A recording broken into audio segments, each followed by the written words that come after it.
Mitravan Bandhuvam, friends, this is Reddy, your presenter at South Asia Maps educational intellectual Chatriya channel that brings South Asian history, culture, heritage to you in the form of icons, maps, images.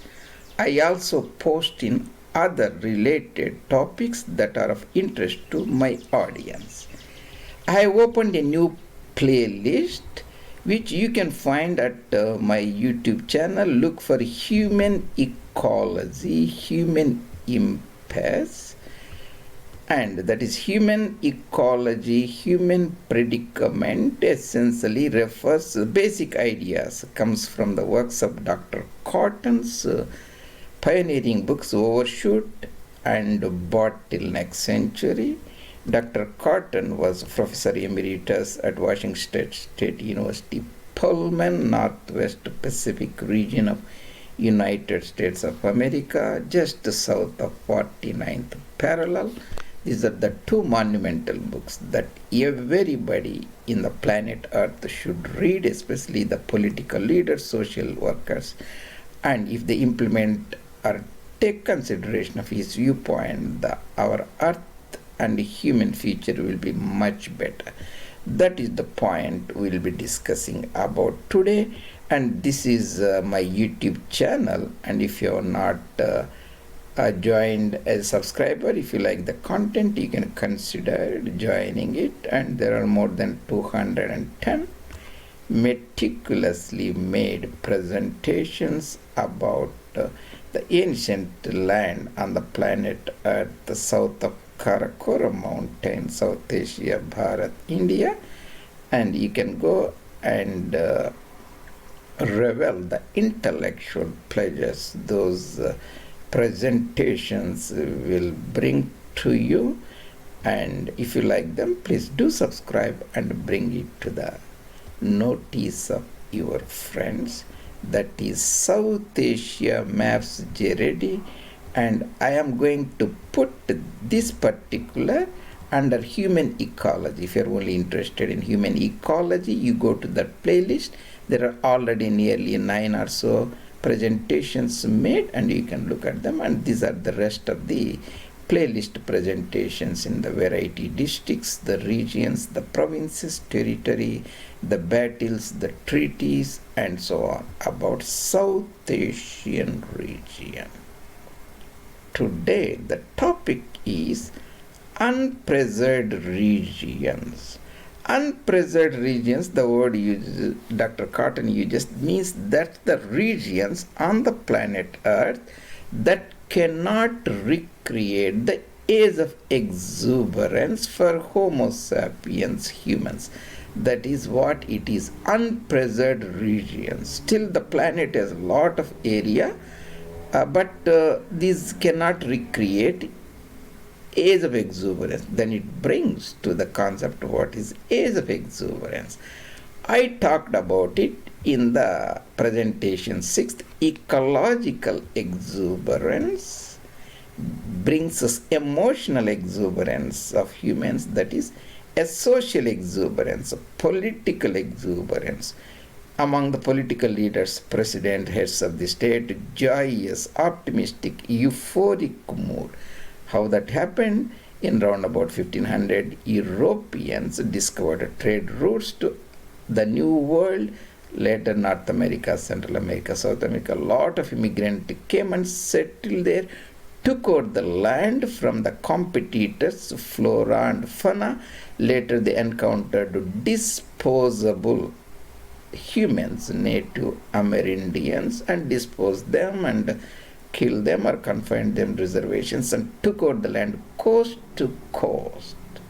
Manifest destiny or American dream, the land of opportunities, that is due to ecological exuberance. Empty land was taken over the new incoming species, the land laden with plenty of resources, that led to emotional exuberance, social exuberance, political exuberance.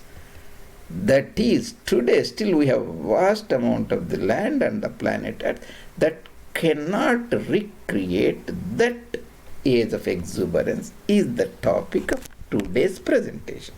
Before you do that, you have to have a broad grasp of the entire planet Earth. This is the planet Earth we live. Excuse me. And this is the planet Earth we live, and this is the area you have to keep in mind.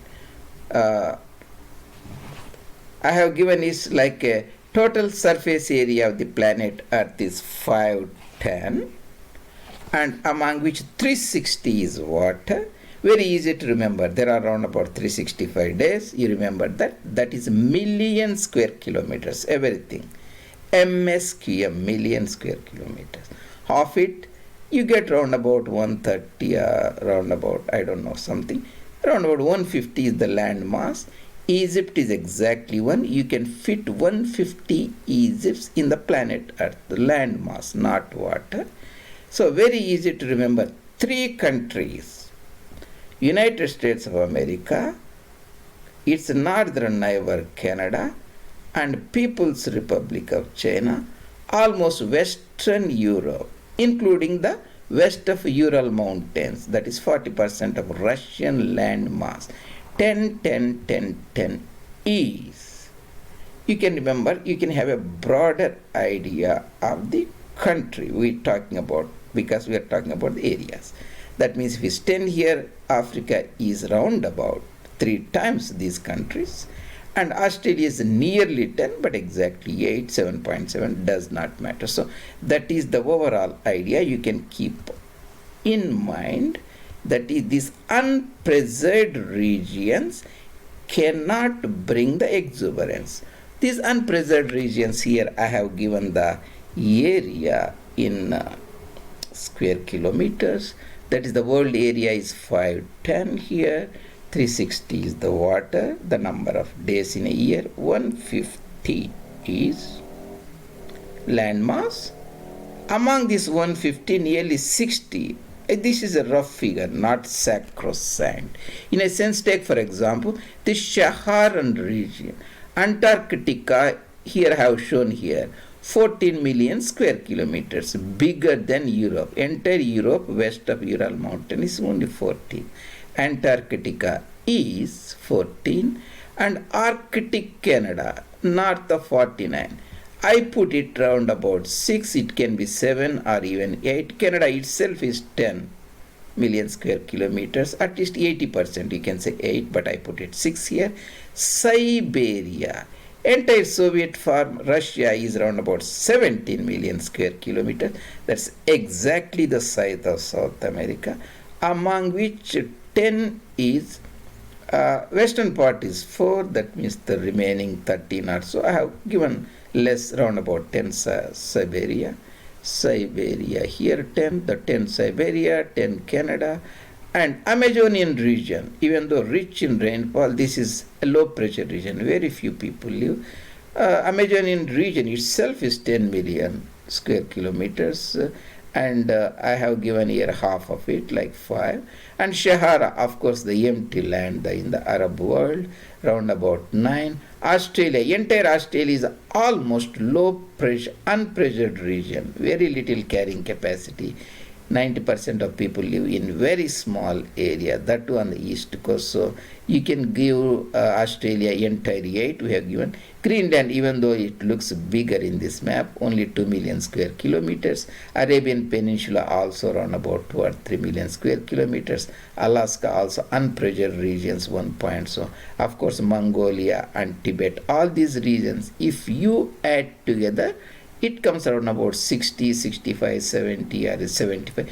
How you calculate it and what you include, you doesn't include. These are unpreserved regions. These unpreserved regions cannot create this age of exuberance that occurred once the Europeans discovered land route. That means around about 1500 they started large-scale immigration. 1600 America was established around about 1775 or so on. We can say around about 400, 500 years from 1500 to 2000.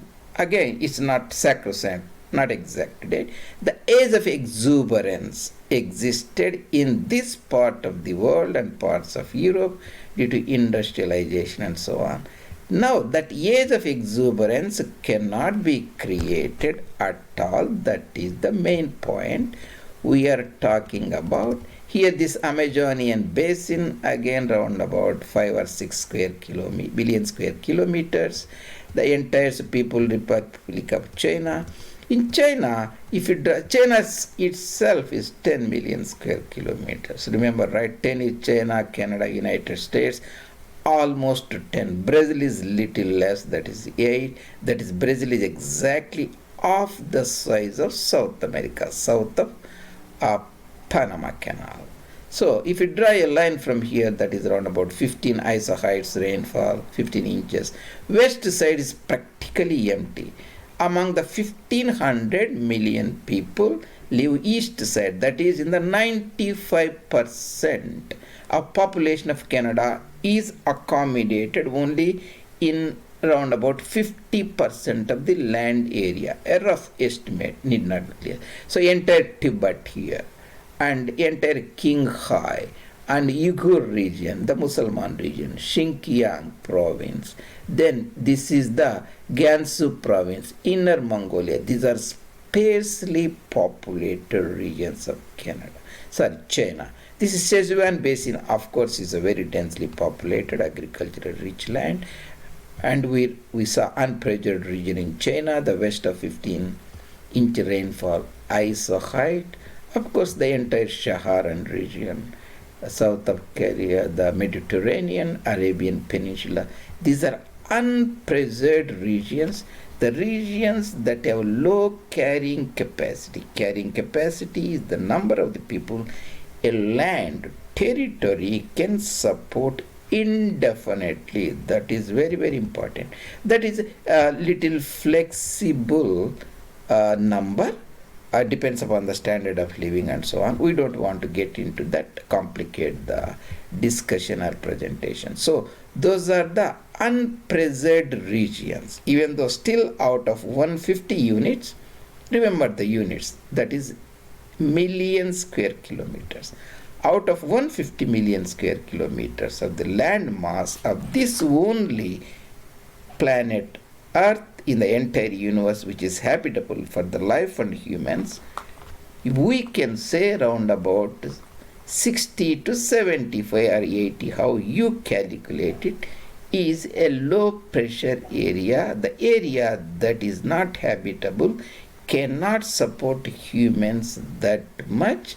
That means that area cannot recreate the age of exuberance, cannot bring social, political, economic exuberance for the human being. Those areas at the Arctic, Canada, Alaska, even the entire mountainous region of United States, west of the Great Plains, starting with Denver, Amazonian Basin, Antarctica, most of Australia, of the Saharan region, Arabian Peninsula, Tibet region, Mongolia region, Siberia, Alaska. I have not mentioned here for other regions, like much of the Middle East receives very low rainfall. If you add the Kazakhstan, Uzbekistan, Central Asian, former Soviet republics, also called Turania, Turkish lands, even it is much more. Essentially, they are low pressure regions